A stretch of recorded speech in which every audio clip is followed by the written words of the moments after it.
6, 5, 4, 3, 2, 1. Happy New Year!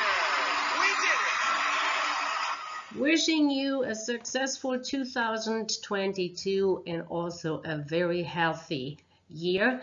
This is the Real Estate Catch-22 year.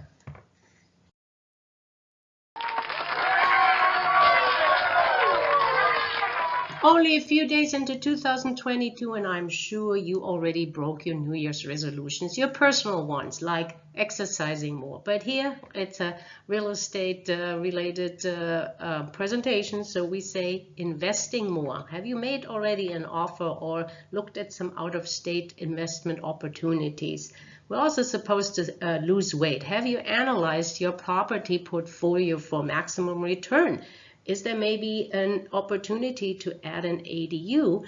And welcome, my name is Lenska with Lenska Realty, and I do ADU consulting and also design and build of manufactured homes. Or if you need any buying or selling broker services, and you're always invited to my educational events that are listed on Meetup and YouTube. So back to our New Year's resolution, saving money, which I can help you with. And obviously, maybe if you want to lower your stress, hire a very good property management company. So let's dive into it. The catch-22 is practically, if the virus rages a little bit more, and certainly new COVID developments are unfolding rapidly, that has an effect on the economy and the real estate market.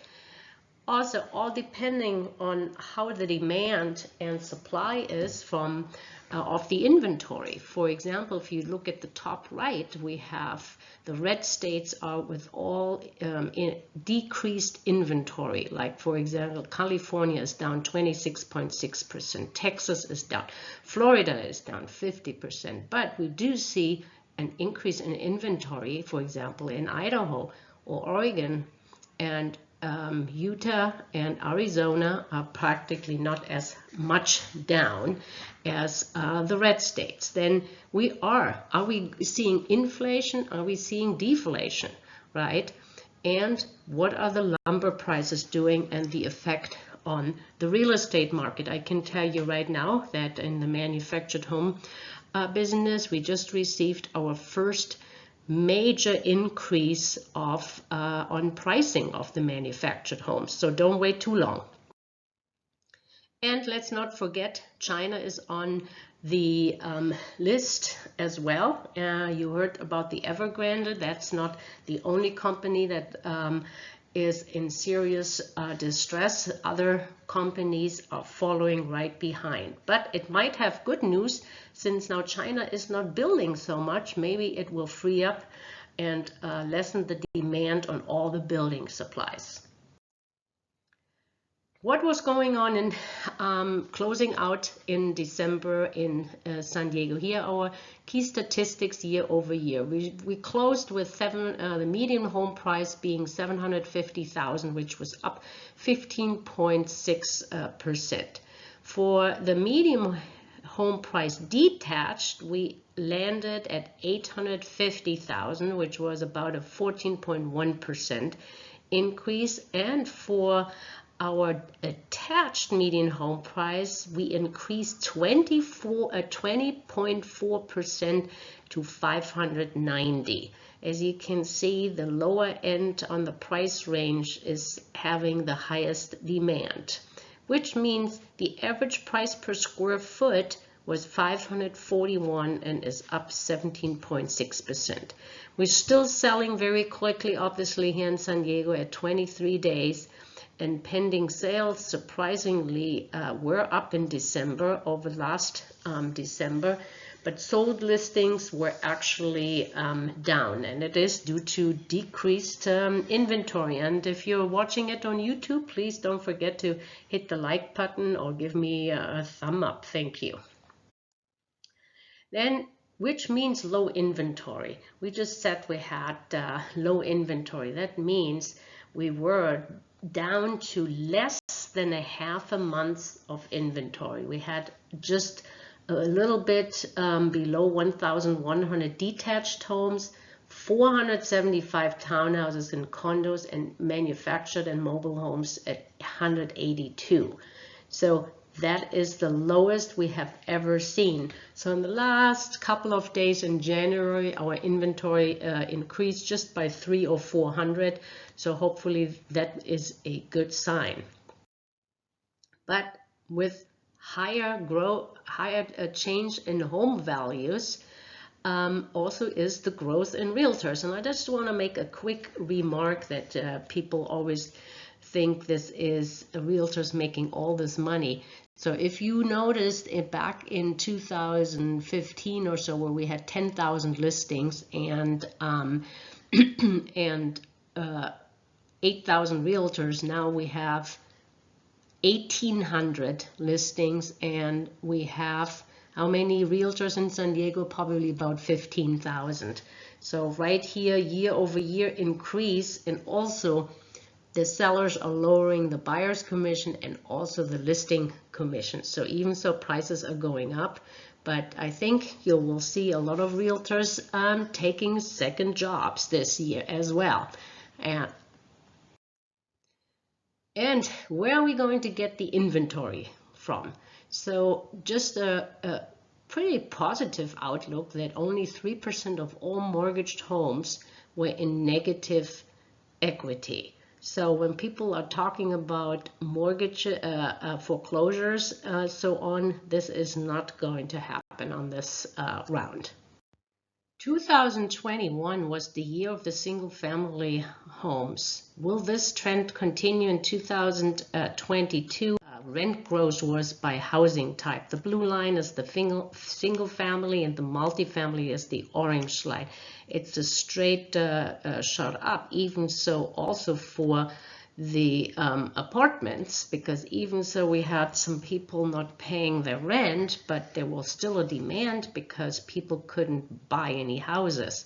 So from July 2020 to 21, rents professionally managed single-family homes rose almost 18%. So if you haven't increased your rent, you might want to get a rent analysis done. And so the factors are obviously the demand for households who cannot afford to buy, and also the move out of the cities, and then simply demographics, that some segments of the population with strong incomes but savings resources constrained and is growing. Households have added burden of financial stress caused by COVID-19. So it's really depending on the household finances. But the biggest headwinds smaller investors have, and home and retail buyers, is practically institutions becoming landlords. So Wall Street has practically discovered that you can make a good return with appreciation and also rent increases. Through the first half of 2021, investors have purchased 87 billion in single-family homes, including a record 68,000 homes in the second quarter, in large part due to the cheapness of debt and rising home prices. Remember, Wall Street gets a lot of cheap money. What could we do with all that cheap money?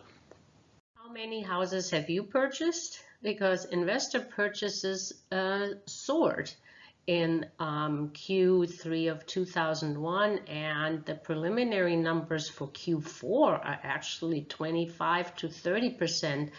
Totally, investors purchased a record of $64 billion worth of homes. Single-family homes made up nearly 3/4 of investor purchases at an all-time high. Even so, the low-priced properties represented only 36% of investor purchases, the smallest share on record. So we know the lower end of the market is the most fought over and gets bid up the most. High demand for single-family homes is good for investors, but is bad for retail buyers, since a lot of builders are selling for rent inventory to investors, and all told, builders broke ground on 47,000 homes for rent over the last 4 quarters, which is a year-over-year increase of 17.5%. So what do you think? It is easier to, as a builder, to sell 200 homes to invitation homes, or sell each home singly to a retail buyer? Investors have been rewarded by rent growth, which accelerated for all tiers in September, through rents for high-priced rentals actually showed the highest increase. But not all rental markets are created equally. So the rental yield is, according to Zillow, is really differs from city to city. I'm just mentioning the two. San Diego right here, about a 3.9% cap rate, and in Los Angeles it's about 3.7. As you can see, in other markets you can get a little bit higher yield. But also make sure your tenants are paying. We're still showing a pretty low at 77.1% rent payments on time, compared to the pre-COVID year, the 2019. So if you're looking at December, it was at 83.2% in 2019. Then it was really 2020 was the worst, and then in December it was up at 77.1%. So still some room for improvement there. So, but because the nuclear families are no longer the norm, so the rental and the housing market is obviously shifting, or should be shifting, because just a few decades ago the typical US household consisted of a male and female married couple who either had children, planned to have children, or whose children were grown. This was the setting for countless TV shows, and the so-called nuclear family was the norm. This is no longer the case, and it has giant economic consequences. So this chart just shows you how many married couples with children under 18. It dropped more than half from 1960 to 20. Okay, so you would actually think that if you have a smaller household, or even more single people, that you would need more smaller units, and not your typical 3-bedroom 2-house. But here's my shrinkflation back. So instead of actually going for a smaller unit, you have now 2 families, or AKA add an ADU on your property, and still having 2 full households living in one property. We're still not quite over the work from home and flexibility, right? If you can see where the demand was, and it definitely showed in the small cities and destination. A lot of second homes were purchased, or people actually used the second homes to work from home.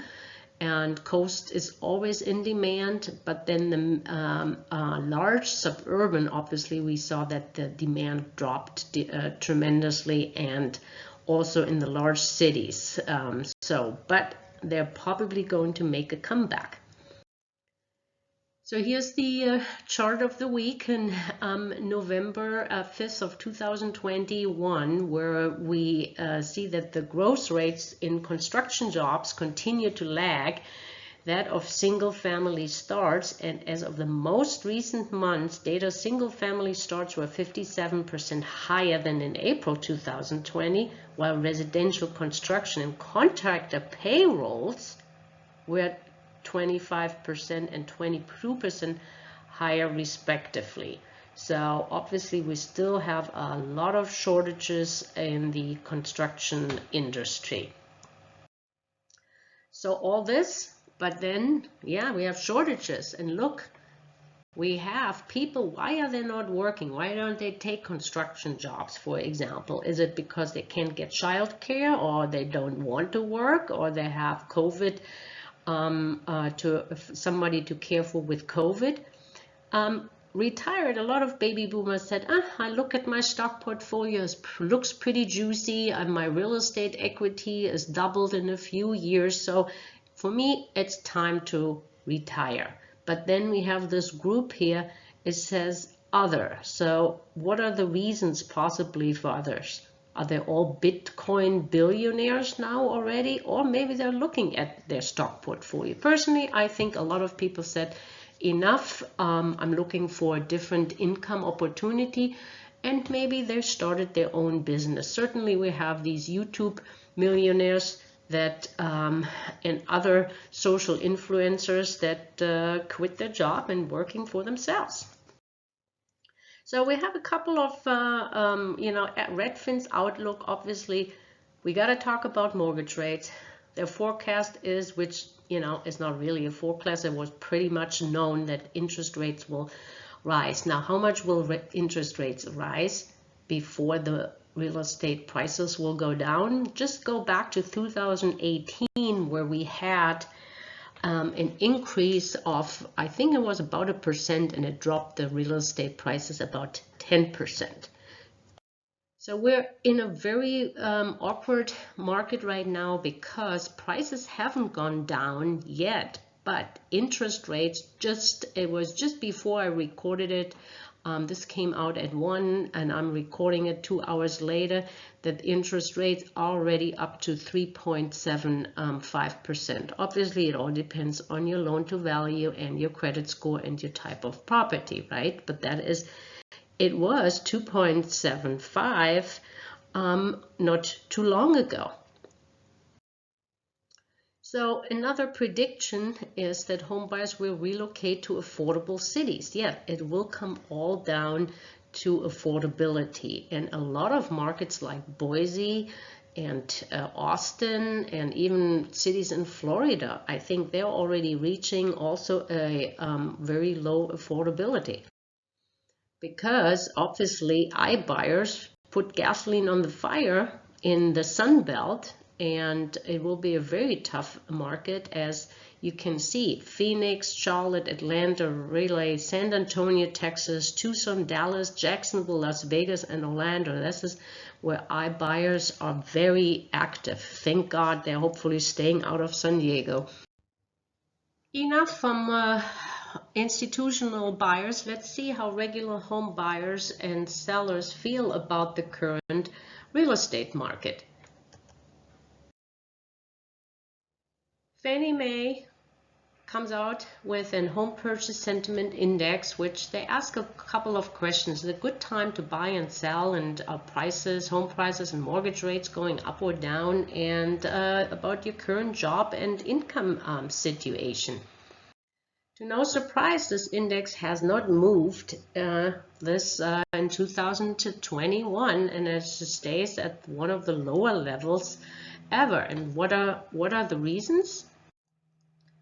These are the different categories, and to no surprise, the percentage of respondents who said it's a good time to buy decreased from 29 to 26%, while percentage who said it is a bad time to buy increased from 64 to 66. So as a result, the net share of those who say it is a good time to buy decreased 5% points month over month.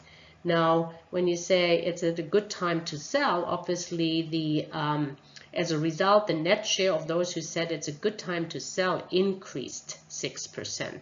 So the discrepancy between buyers and sellers is pretty clear, and even clearer in the year-over-year numbers. The huge discrepancy between it's a good time to buy or sell is actually, this is a national index, but I think especially in California, where prices have pushed up so far, you can see we lost 367,000 people to outward migration in 2020. 21, and that is from July 20 to July 21. And if you look, when did we have the biggest California exodus? It was like in 1994 where we had a real estate downturn. Certainly we know we had a real estate downturn in 7 and 8. And now we're here in 2021. So many people maybe go there to find cheaper housing. Because who is leaving? Actually, the lower income spectrum is leaving, but we do have some higher income earners. But as you can see that the rental applications have been increasing, so millennials' attitude towards buying is decreasing, because it's all about affordability. And currently to qualify you needed 31,200 more in income to qualify for a medium priced home. The affordability in San Diego lays at about 21%. That's probably the lowest we have seen. And here for you guys that are looking for a housing crash, maybe that will give you some reason, because we had a housing crash, number one, when inflation is very high, and that was inflation number one between 1988 and 1991. Then we had inflation number two between 2005 and 2008, and we have 2021. This is a big question mark. Could we see a downturn in housing prices, or will the demand still push up home prices? So what to watch out for in 2022 that will affect the real estate market? Certainly we have slow household growth. We have imagined that 50% of ages between 18 and 28 living with their parents. We have less immigration. We have the lowest birth rate in definitely in 50 years. People have to live multi-generational because they can't afford home prices. Affordability reaches its limits. Important is that the relationship actually of household growth and housing starts. Because if we have more housing starts than household growth, that would increase the inventory. Mortgage rates drive the real estate market, so super critical. I should really highlight number 8. And this market is driven by, right now, by investors more and not by primary buyers. And remember, investors can quickly decide to sell a property, where buyers, primary buyers, are more committed. An interest rate of 4% will halt the real estate market, and mobility rates are the lowest in years, and a 4% interest rate will not incentivize people to move. And that's why we have the lowest inventory. People sitting on low mortgage rates. If the mortgage rates go up, then we will see less inventory.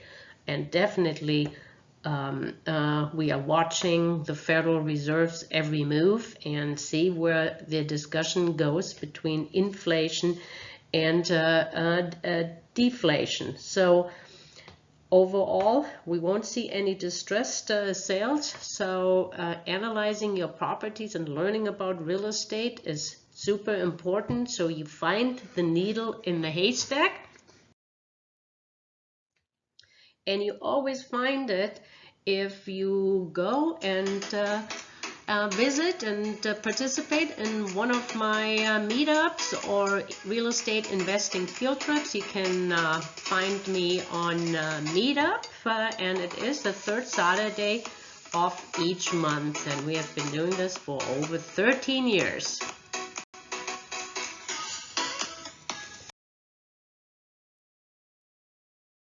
Great 2022. Thank you for listening, and see you on the next one.